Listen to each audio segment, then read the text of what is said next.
La popularidad que pueda tener el Cerdito en Lima no es similar a la que pueda darse en Puno o en La Libertad. Darle un mal uso a la IA para generar mensajes engañosos, despotricar a otro candidato usando un video con deepfake, o tener una granja de bots, como ya lo tiene un candidato. Tienes que saber quién te podría gobernar. Ya tenemos ya una lista de partidos, eso ya está avanzado. A fin de año vamos a conocer directamente quiénes van a ser los que van a postular tal cual. Algunos ya están anunciados, algunos ya están confirmados, pero en el caso de nosotros como usuarios, como ciudadanos, como clave ciudadana, ¿cómo podemos afrontar conociendo lo que sucederá en estas elecciones donde ya tenemos un uso de la tecnología muy avanzado? El señor Juan Carlos Luján, especialista en IA. Señor Juan Carlos Luján, ¿cómo está? Muy buenas noches. ¿Qué tal? ¿Cómo están? Muy buenas noches. Gracias por la invitación, Efraín. No, muchas gracias a usted por estar presente. He dado una introducción sobre el tema de la inteligencia artificial aplicado ya a un contexto electoral. La inteligencia artificial, hay que ser honesto, ya es parte de nuestra vida, ya es parte del Sí, día a día, es algo que se utiliza. Para los que, digamos, no tienen tanto conocimiento o todavía recién van a entrar en este campo, ¿qué es una inteligencia artificial generativa? Porque acá me remarcan acá el equipo de clase ciudadana que él haga ese punto en específico. ¿Y en qué correcto. contexto se podría aplicar aquí en nuestro país o si ya se está aplicando? Sí, es un buen punto la aclaración o precisión que te hacen, porque en realidad en la inteligencia artificial a secas, como la conocemos, ya tiene más de 70 años. Ok. Eso viene después de la Segunda Guerra Mundial y la hemos tenido, por ejemplo, en los primeros videojuegos como el Pong de Atari, luego lo hemos tenido cuando apareció Google, el buscador que clasificaba la información con algoritmos, después correo Gmail, que tenía una carpeta spam que automáticamente mandaba los mensajes. Eso es la inteligencia artificial, que lo que hacía era básicamente clasificar, organizar, predecir información, ¿no? La tienen los vehículos de Tesla, los vehículos autónomos, está en Netflix, está en Amazon, está en todos lados. Está en nuestros celulares también, obviamente. Exacto. Pero claro, desde fines de noviembre en 2022, cuando OpenAI lanza ChatGPT, se hará un nuevo concepto que es la inteligencia artificial generativa. ¿Por qué? Porque tiene, o digamos, las mismas condiciones que la inteligencia artificial, que tiene capacidad de predecir, clasificar, organizar, eh, pero, y también trabaja con datos, algoritmos, pero aquí en este caso genera contenido nuevo, ¿no? Genera contenido nuevo gracias a las tecnologías que tiene internamente, que es una caja negra, que básicamente son fórmulas matemáticas y patrones estadísticos, luego que termina la entrega de respuestas, que son predicciones que obviamente, como siempre decimos en los talleres, cada respuesta que entrega hay que validar, ¿no? Validar, contrastar, cruzar información. Entonces, es en ese escenario en el que aparece la IA generativa. ¿Y por qué se hace masivo o popular? A diferencia de la inteligencia artificial, que tiene 70 años y, digamos, pocos la usábamos. Es el hecho de que eh, lo lanzan en Internet, lo pone a disposición de todo el mundo para que la gente comience a utilizar y de paso entrenar la herramienta. Todas estas plataformas que vemos que nos dan freemium para hacer 3 videos, para usar algunas versiones de Google, para hacer imágenes, después se limita, ChatGPT también te deja hacer 5 veces la versión más desarrollada, son para que justamente nosotros usemos exactamente, pero a cambio de eso estamos entrenando la herramienta para ellos. Y Ok. eso a ellos les conviene, ahorran costos también, porque usualmente les pagan a empresas para que hagan ese proceso, pero aquí son los usuarios los que participan, ¿no? Entonces, eso es el famoso freemium. Y casi todas son freemium. Como dice la gente, dice, algo gratuito. Bueno, al final es un negocio. O sea, es igual que el periodismo, es un negocio, ¿no? Exacto. Entonces, Tal cual. es un negocio y claro, se ha insertado en la sociedad rápidamente. Lo usan los estudiantes de colegio, las universidades, los profesores, prácticamente todas las personas que trabajan con información la están utilizando, ¿no? Entre ellos los congresistas, aunque lo usan mal. Exacto, exacto. Sí, hemos visto proyectos de ley hechos por IA, que ahora hay herramientas que detectan también textos generados por IA. O sea, la situación se está adaptando muy rápido, la sociedad. Estos cambios son muy llamativos y justamente por eso mismo ya se acercan las elecciones. De hecho, yo siempre considero que un año antes ya estamos en etapa electoral, Sí, por lo que muchos no lo quieren considerar así, pero bueno, yo sí creo eso. Entonces, aquí hay dos cosas. Uno, el uso, como bien mencionamos, del día a día de la IA, y el otro un uso tal vez un poco más desacreditador, que también se puede utilizar de la IA, ¿no? Entonces, ese enfoque que le quiero preguntar, ¿podría tener una importancia la IA generativa en estas próximas elecciones que Ah, estamos a punto de votar? definitivamente sí, ¿no? Y el gran problema que yo veo, y siempre lo digo, es el hecho que lamentablemente, eh, si hemos tenido, no sé si una decena de partidos que han creado firmas falsas para ganar adherentes y poder Sí. inscribirse ante el Jurado Nacional de Elecciones y que siguen en carrera, lamentablemente, Ujú. han Ok. demostrado una falta de ética, ¿no? Han intentado sorprender en la opinión pública de Jurado Nacional de Elecciones. Si eso lo han hecho en la etapa preelectoral, ¿qué no van a hacer en la campaña electoral? Claro. Darle un mal uso a la IA. ¿Para qué? Para generar mensajes engañosos, de repente despotricar a otro candidato usando un video con deepfake, o generar mensajes confusos, o tener una granja de bots, como ya lo tiene un candidato, por cierto que todos los días nos anuncian obras inconclusas y tiene una red de, digamos, de respaldo. Ellos creen que nadie se da cuenta, pero las personas, y eso es importante, el pensamiento crítico, que realmente siguen y ven cómo les aparece en el timeline, sobre todo en la red social X o en algunos casos en Instagram, se van dando cuenta que hay un candidato que siendo alcalde ya está en campaña. Sí, Incluso los gráficos que utilizan en la Municipalidad de Lima tienen los colores del partido, entre celeste y el azul. Pero justamente ese es el error de periodismo, de espacios como ese, donde podemos, en cierta forma, educar a la gente, alfabetizarla digitalmente y ayudar a que desarrollen el espíritu crítico. y también están ahí diciéndote, pero de todo, ¿no? Sí. Como si fueras un opositor, como si fueras alguien que simplemente quiere ver lo negativo, cuando en realidad es una crítica, por, sobre todo por el tema de los trenes, que es algo que personalmente a mí me preocupa mucho. Pero volviendo al tema de la IA, usted, que conoce un poco más del asunto que todos nosotros, el, ¿usted cómo ha visto este uso en otras campañas, digamos, por ejemplo, las más cercanas que hemos tenido, el caso de Estados Unidos con Donald Trump, sucedió hace un poco, el caso argentino, que también fue hace algunos años, lo mismo en México con Claudia Sheinbaum, el uso de esta IA en estas elecciones, ¿se ha visto? ¿Se ha aplicado? Le han dado uso o todavía muy incipiente y a partir de acá en adelante sí ya vamos a ver un uso mucho más desarrollado? ¿Cómo lo ve usted?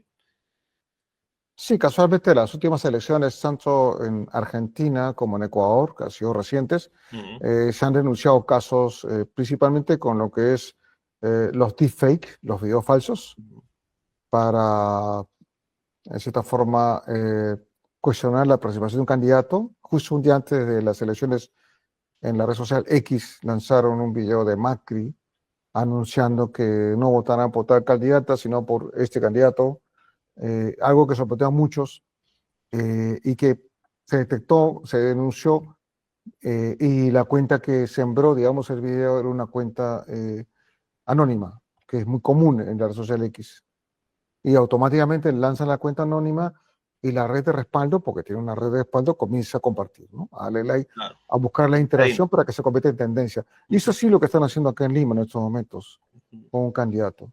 Y de hecho que van a aparecer más en la medida que contraten, entre, entre comillas, sus famosos equipos de campaña. Claro Es que que a cambio de participar vas a trabajar conmigo en el Congreso, ¿no? Ya no es claro, como antes que pegabas afiches, pintabas paredes, ok, gané, ya te contrato en mi oficina como asesor parlamentario, como, bueno, X funciones que les crean ahí, ¿no? O sea, tienen, me parece que hasta 10 personas pueden contratar. Muchos de esos vienen de ahí. claro. Entonces, Sí, eh, sí. ahora van a ser los community managers, supongo, los asesores digitales.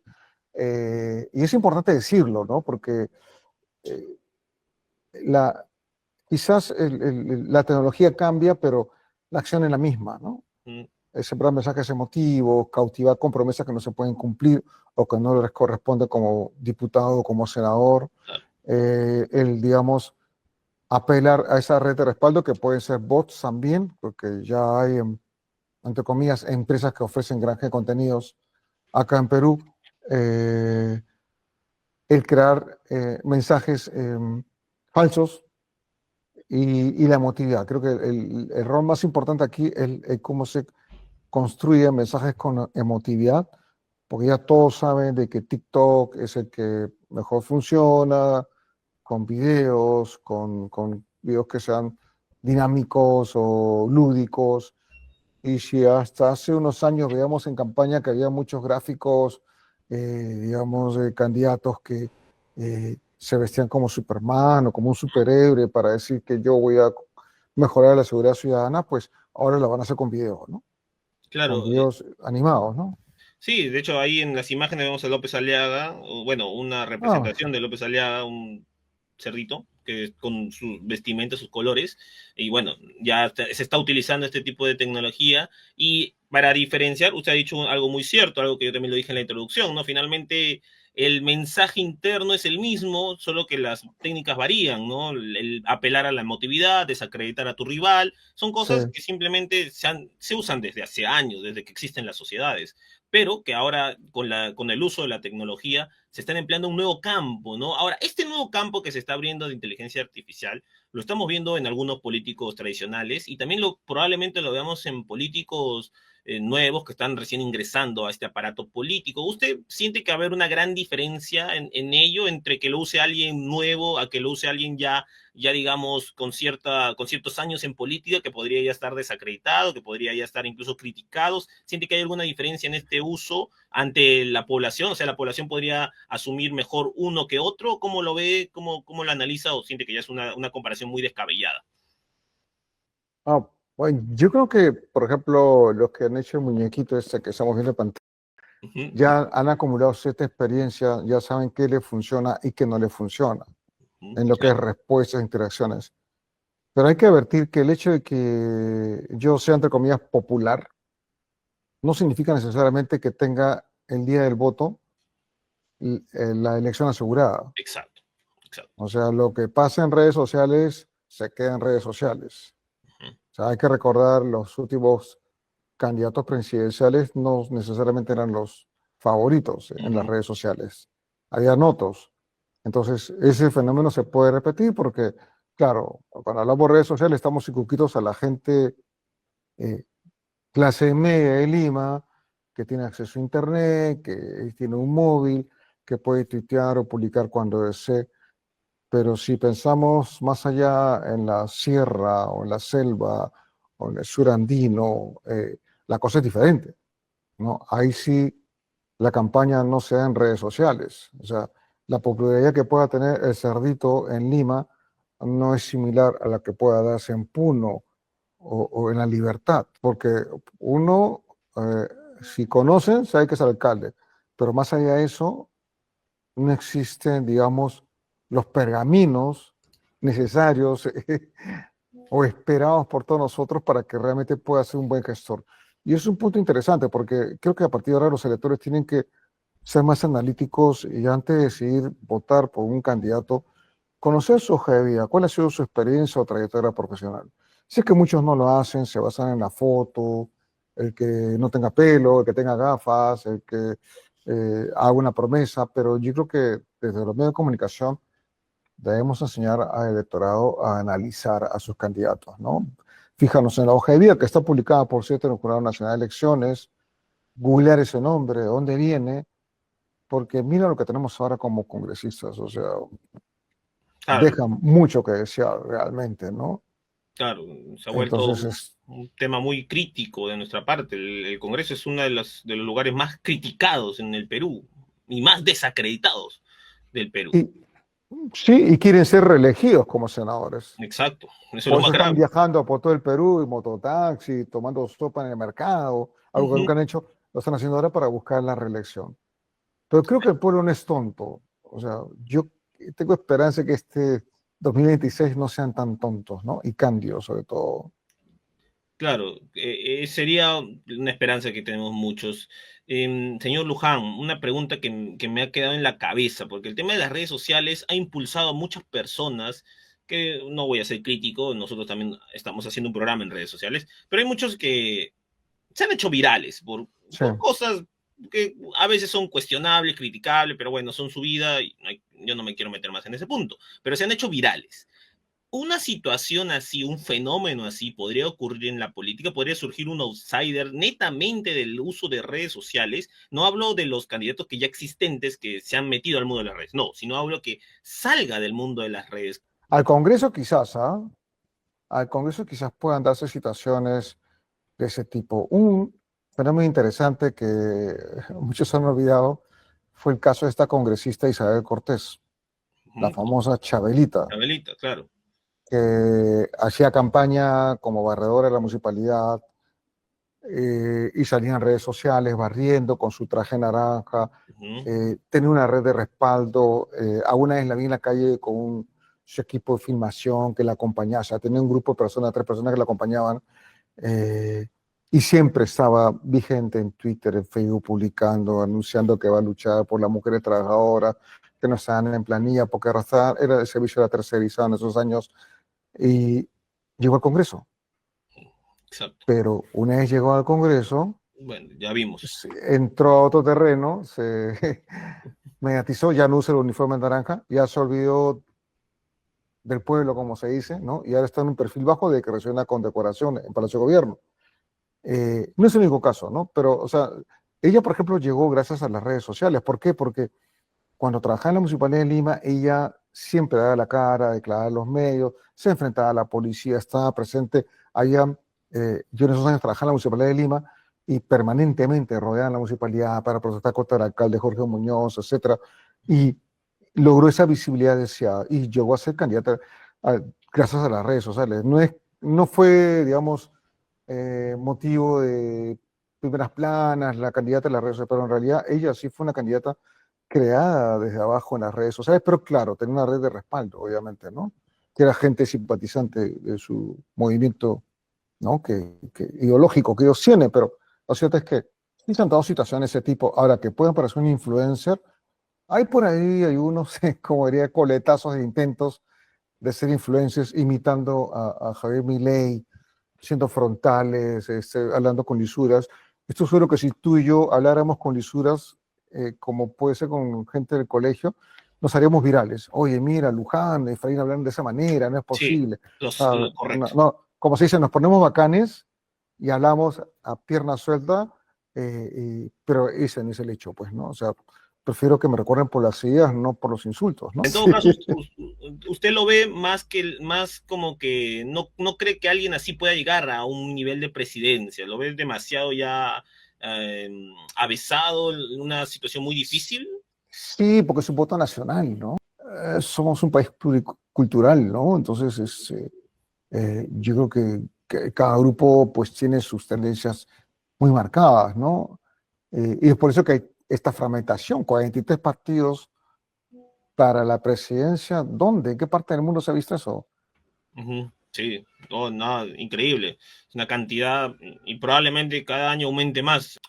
Es algo que también a mí me causa curiosidad, señor Luján, el hecho de que entonces, ¿cómo usamos responsablemente la inteligencia artificial? ¿Cómo podemos utilizarla responsablemente y nosotros desde nuestra tribuna, desde la tribuna del periodismo y desde la tribuna del ciudadano común y corriente que trabaja y se gana la vida trabajando?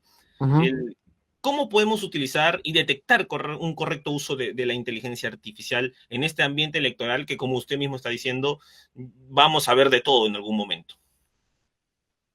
Yo considero que, bueno, la IA te ayuda, por un lado, a lo que es optimizar procesos en la producción de información, ¿no? De todo tipo, o sea, periodístico, político, o sea, desde a partir de un documento base, si el caso del periodismo, digamos, si es una vida de memoria o haces un trabajo de campo, visitando una localidad determinada, hablando con la gente, recogiendo sus necesidades, tú llegas a la oficina y haces una suerte de informe borrador de la visita de campo.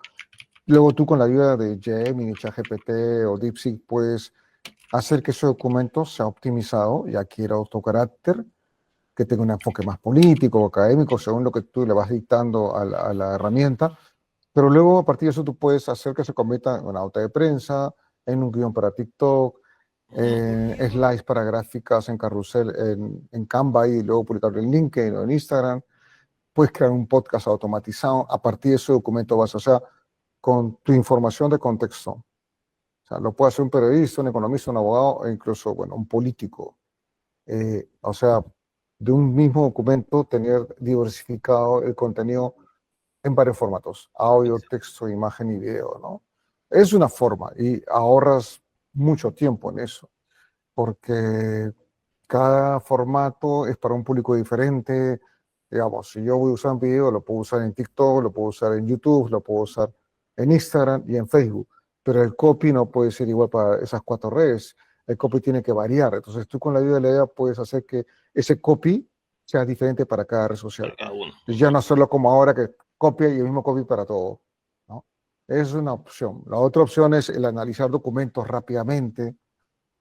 Tú puedes analizar la Constitución del 93, destacar los aspectos relevantes que quieres, no sé, resaltar los derechos humanos, por ejemplo, y a partir de allí dialogar con la máquina y ver, hacer legislación comparada, digamos, con lo de la Unión Europea, que son más humanistas. Y si quieres mejorar su documento, pues basarte en lo que tiene la Unión Europea, ¿no? O sea, puedes, digamos, hacer ese tipo de interacciones al momento de procesar información, pero siempre con un contexto propio, porque una cosa que yo diga a ChatGPT, oye, busca mi información para modernizar la Constitución de Perú y va a buscar información de todos lados en Internet, con todos los sesgos que puedan haber, y me va a entregar un resultado que yo tengo que validar y contrastar. Van a haber fuentes que no Claro, funcionen, enlaces eso. que ya no existan. O sea, ahí hay un riesgo de alucinación.